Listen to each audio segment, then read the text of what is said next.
পরের সপ্তাহ থেকেই পরীক্ষা শুরু। তুমি মনে মনে খুব দৃঢ়ভাবে ঠিক করেছো আজ সারা রাত জেগে সিলেবাসের একটা বড় অংশ শেষ করবেই। রাতের খাওয়া দাওয়া সেরে কড়া করে এক মগ কফি বানিয়ে টেবিলের ওপর সব বই খাতা সুন্দর করে গুছিয়ে তুমি পড়তে বসলে। প্রথম আধ ঘন্টা খুব ভালোই কাটলো, কিন্তু ঘড়ির কাঁটা 12টা পেরোতেই শুরু হলো তোমার আসল যুদ্ধ। চোখের পাতা যেন কেউ পাথর দিয়ে বেঁধে দিয়েছে, এতটাই ভারী হয়ে আসছে। বইয়ের কালো অক্ষরগুলো ক্রমশ তোমার চোখের সামনে ঝাপসা হয়ে যাচ্ছে। শুধু কি ঘুম? একটু ঘুম তাড়ানোর জন্য হয়তো তুমি ভাবলে থাক 5 মিনিট মোবাইলটা একটু হাতে নিই। সেই 5 মিনিট কখন যে 1 ঘন্টার সোশ্যাল মিডিয়া স্ক্রলিংয়ে বদলে গেল তুমি টেরই পেলে না। আর তার পরপরই শুরু হলো পেটের ভেতর এক অদ্ভুত খিদের জানান। তোমারও কি ঠিক এমনটাই হয়? রাত জেগে স্টাডি করার অনেক বড় প্ল্যান তো করো, কিন্তু মাঝরাতে ঘুম, মোবাইল আর খিদের জ্বালায় তোমার সব রুটিন একেবারে ভণ্ডুল হয়ে যায়। তুমি হয়তো নিজেকে দোষ দাও, ভাবো তোমার ইচ্ছাশক্তি একদমই নেই, কিন্তু বিষয়টা আসলে তা নয়। আজ আমি তোমাকে এমন কিছু সমাধান দেব যা জানার পর তুমি সারা রাত জেগে সম্পূর্ণ ফোকাসের সাথে পড়তে পারবে। আর এই ঘুম বা মোবাইলের নেশার মতো সমস্যাগুলো তোমার ধারের কাছেও ঘেঁষতে পারবে না। ভেবে দেখেছো কি কেন আমাদের সাথে বারবার ঠিক এমনটাই হয়? এর পেছনে আছে আমাদের শরীর আর ব্রেনের সায়েন্স।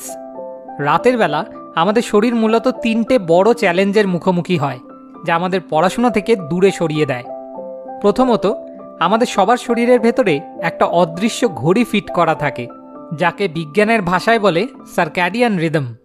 দিন ফুরিয়ে রাত হলে, চারিদিক অন্ধকার হয়ে এলে আমাদের ব্রেন মেলাটোনিন নামের একটা হরমোন প্রচুর পরিমাণে তৈরি করতে শুরু করে। এই মেলাটোনিন হলো আমাদের শরীরের নিজস্ব ঘুমের সিগন্যাল। শরীর তখন চাইছে বিশ্রাম নিতে, আর তুমি তাকে জোর করে বই পড়াতে চাইছো। এখানেই শুরু হয় দ্বন্দ্ব। দ্বিতীয়ত, যখন আমরা একটু বোরিং কাজ অর্থাৎ পড়াশোনা করি, তখন আমাদের ব্রেনের ডিফল্ট মোড নেটওয়ার্ক খুব বেশি সক্রিয় হয়ে ওঠে। এই সময় আমাদের মন বর্তমান কাজ থেকে অন্য কোথাও পালাতে চায়, আর ঠিক তখনই আমাদের অবচেতন মন ওই স্মার্টফোনটার কথা মনে করিয়ে দেয়। কারণ মোবাইল ঘাঁটলে আমাদের ব্রেনে খুব দ্রুত ডোপামিন রিলিজ হয়, যা আমাদের তাৎক্ষণিক একটা আনন্দের অনুভূতি দেয়। আর তৃতীয়ত, রাত জাগার কারণে এবং ব্রেনকে অতিরিক্ত খাটানোর ফলে আমাদের শরীরে স্ট্রেস হরমোন বা কর্টিসলের মাত্রা কিছুটা বেড়ে যায়। এর ফলে শরীর ব্রেনকে সিগন্যাল দেয় যে তার দ্রুত প্রচুর এনার্জি দরকার, আর ঠিক তখনই আমাদের তীব্র খিদে পায়। এই 3টে বিজ্ঞানসম্মত বিষয় একসঙ্গে মিলে আমাদের রাতের পড়াশোনাকে প্রায় অসম্ভব একটা পাহাড়ে ওঠার মতো কঠিন করে তোলে। তাহলে চলো এবার আমরা সরাসরি জেনে নিই এই বাধাগুলো টপকে যাওয়ার কার্যকরী এবং স্মার্ট উপায়গুলো। Smart idea number 1, proper rest.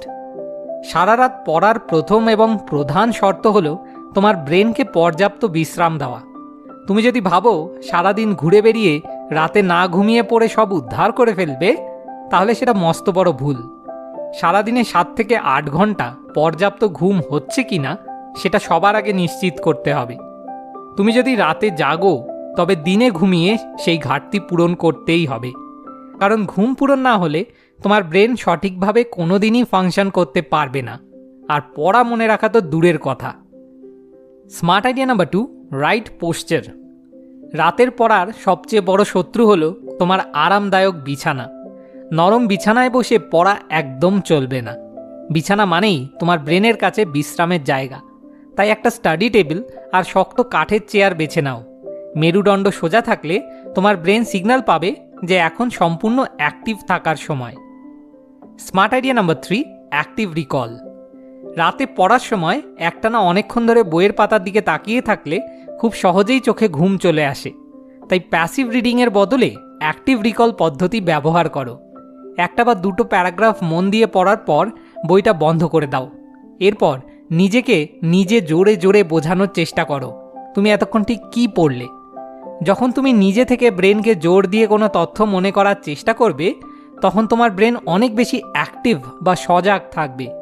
ব্রেনের এই সজাগ অবস্থায় ঘুম আসার কোনো সুযোগই থাকবে না। Smart idea number 4, grey scale screen. রাতে পড়ার মাঝে একটু ক্লান্তি এলেই আমরা মোবাইল হাতে তুলে নিই। এই বদভ্যাস চিরতরে দূর করতে বিখ্যাত বই অ্যাটমিক হ্যাবিটসে লেখক জেমস ক্লিয়ার চমৎকার একটা কথা বলেছেন।